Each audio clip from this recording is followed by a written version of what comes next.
Another Murder for you guys, and this we're reviewing. This is a movie that I was very much looking forward to. It was probably the film that I was most looking forward to in November, and finally I've gotten a chance to see it, and that is the remake of Murder on the Orient Express.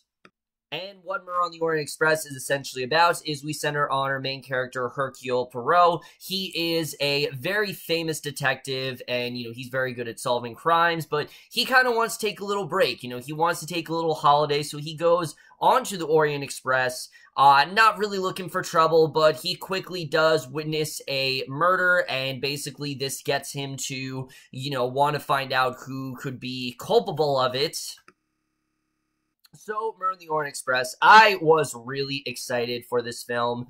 You guys know me. This is the kind of stuff that I love. I love movies where there's a murder and, there's all kinds of suspects and we get more into them of, this is how this person could be culpable for it and this is why this person would, would kill someone. Is this person is this person capable of doing that? So, all that stuff really does intrigue me. So, right off the bat, that very much did hook me in. But then, coupled with the cast and just the style, there were just so many things that were really riding on this film for me. Like I said, it was my most anticipated of November.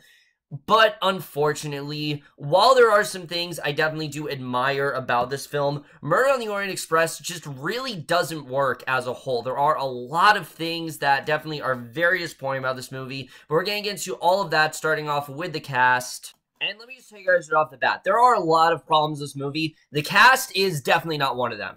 Most of the cast here really do churn out really well done performances. Easily, though, the standout is Kenneth Branagh as our main detective here, Hercule Poirot, who is fantastic in this role. I absolutely loved his character. This is someone who, like I said, is very good at what he does. He's very meticulous with his work, and, he sees people as morally good or morally bad, and I definitely really love that about his character. And seeing his determination is also really well done, but he also had a lot more wit and a lot more of this dark sense of humor than I was expecting, and I really did love that about his character. He's just a lot of fun to watch, and I definitely would love to see this character again in future films. I know that Hercule Poirot, there are a lot of novels about him, and after this movie, I honestly do want to see more of this character, because he really did do a fantastic job here. And then the rest of the cast here, I thought also were really good. All of these suspects did do a really good job. Josh Gad really surprised me in this movie. He really transformed himself into the character that he's playing. He did that very well. The only actor I didn't think was that great was Johnny Depp. Johnny Depp is a very on and off kind of actor. Sometimes he's really great, sometimes he's really not. This was more of the, it wasn't all that great. Luckily, he's not in the film for that long. Not gonna say why, but he's not in the movie for all that long, and, luckily, he's not something that's really that worrisome, but the cast in general, I did think definitely was really great here. I thought everyone really did a good job, and that was something that definitely did impress me. Unfortunately, this is where the positives kind of stop, because, like I said, acting-wise, everyone is great.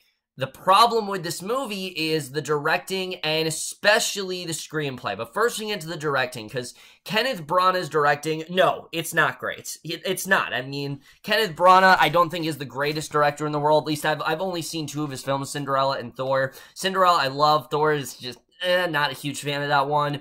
And then this one as well. The main problem with this movie in terms of directing is that he just can't figure out what style he wants this to be. The film starts off with this very comedic scene that I definitely really did like, and it got me into the film, but then the film starts to get progressively more serious as it goes on, and those two tones, they just don't go together. There's a point of this movie that feels like it's just trying to be a fun film, but then there's a point in this movie where it feels like it's trying to take itself really seriously, and they just don't seem to blend well together. And I don't know if Branagh had different visions for this film, but it just didn't really work for me. It didn't have an established tone, and that really did clash with the film for me. However, that's nothing compared to the screenplay, because The biggest thing with this movie is, like I said, I was really hoping for this film to be like an in-depth character study of these suspects, getting into their worldview, do they have the capability of going after someone? That stuff just really intrigues me, what is their mindset? That's one of the reasons why I love things like, what David Fincher does, where he perfectly gets you into the mind of someone, similar to like what he did with, say, Gone Girl, with that whole movie is, showing who are these people, why'd she disappear, all that kind of stuff. I love films like that. I love, detective type stuff. We don't really see these things anymore. The main problem with this movie, however, is because the film is so Poirot-centric, we really don't get into most of these characters. And in fact, I'm going to say this, I know a lot of reviewers have said this, but I very much do agree. These characters are less of that and more just chess pieces on a board that Poirot can shift around to think, okay, they are definitely the killer here. They just don't feel like well-established characters. And they're so one-developed and, one-dimensional that I honestly couldn't remember a single character's name. I really couldn't, because there's nothing that really resonates with me with these characters. And like I said, the actors themselves, they do have their standout scenes. When he's interrogating them, it's good stuff. We actually do get some good stuff there, but it's this tiniest of development. It's just very, very one note. It's not really something that you remember, and that really did hurt the film. I mean, you got some amazing talent in this movie, like Josh Gad, Leslie Odom Jr., Michelle Pfeiffer, I mean, Judi Dench, the list goes on, and the film just does not know how to use these actors to their advantage, and they don't know really what they want to do with these characters, and it just didn't really work for me. And because of that, the mystery really loses a lot of its intrigue, because the mystery is really hindering on the fact that, you don't want to see something bad happen to these characters. You're not really drawing that conclusion of who it could actually be. The best detective stories throw you into the narrative and, make you sort of like you're his assistant, that you're playing detective with him. But like I said, aside from Poirot and his assistant Buck, we don't really know much about the characters, and because of that, my interest in the film very severely decreased more as it went on. And the more this movie went on, the less invested I started getting into the mystery. And there were points where, unfortunately, I was getting a little bit bored, and I hate saying that, because I can tell there definitely was effort put into this movie, but it just didn't feel like there was enough. It seemed like they were too focused on, let's just, make a great lead character, that they forgot about the other ones, and that just didn't really work for me. And the mystery itself is presented in a lot of exposition and just a lot of scenes of Poirot just talking, and they're just not really interesting scenes. The murder is not presented in an interesting way, and the murder itself is not nearly as interesting as I thought it was going to be. And again, it's just very unfortunate the way that all did play out. And because of the fact that the characters aren't all that well established, when certain reveals come out and twists toward the end of this movie, they just feel like they come out of left field. They don't really feel like they make much sense, and you just don't really care that much, especially one that happens, like I said, in the middle of this film.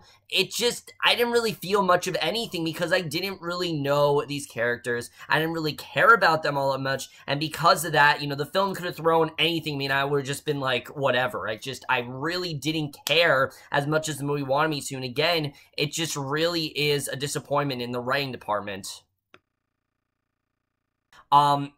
As far as the look of this film is great. If this movie doesn't win, at least get nominated for Best Cinematography, I'm going to be very surprised, because this is easily some of the best cinematography I've seen all year. The set pieces, I mean, you really do feel like you're on this train. It's a very claustrophobic feeling. I thought they really did capture that very well as the 1930s type tone. This movie has a very classic feel to it, and I thought it was honestly really well done. I was very impressed with the tone throughout this film. They were able to maintain one, so again, major props to them. I definitely was impressed with how well they captured the 1930s feel, and I definitely did feel that throughout the film.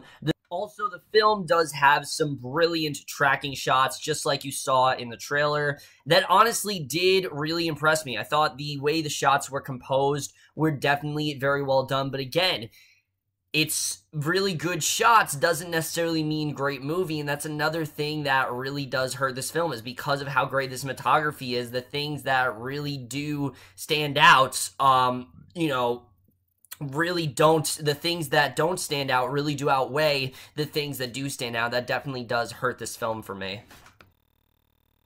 The score, I honestly really did love the score of this one. I thought Patrick Doyle really composed a very beautiful score, particularly towards the end of this movie. I thought it was definitely very well done. And then the editing. I don't really have a problem with the pacing in this movie. It's slow paced, and I feel like it's paced just fine. It's more that there are just things that I feel they really could have focused more on, and that they unfortunately do gloss over, and because that, it just didn't really resonate with me. And then the ending to this movie, without getting into it, the mystery itself, I started to get into a little bit towards the climax, but once it's revealed what's actually going on, it honestly completely lost me. And if it hadn't been for like another scene after it, I would have, it honestly might have just completely lost me after that, because it didn't really make a ton of sense. It didn't seem like that's at all where the film was going to go, and I just didn't really feel satisfied. I felt very, just, again, I just felt like something was missing. I felt like there was more this film could have done, and they just didn't go there.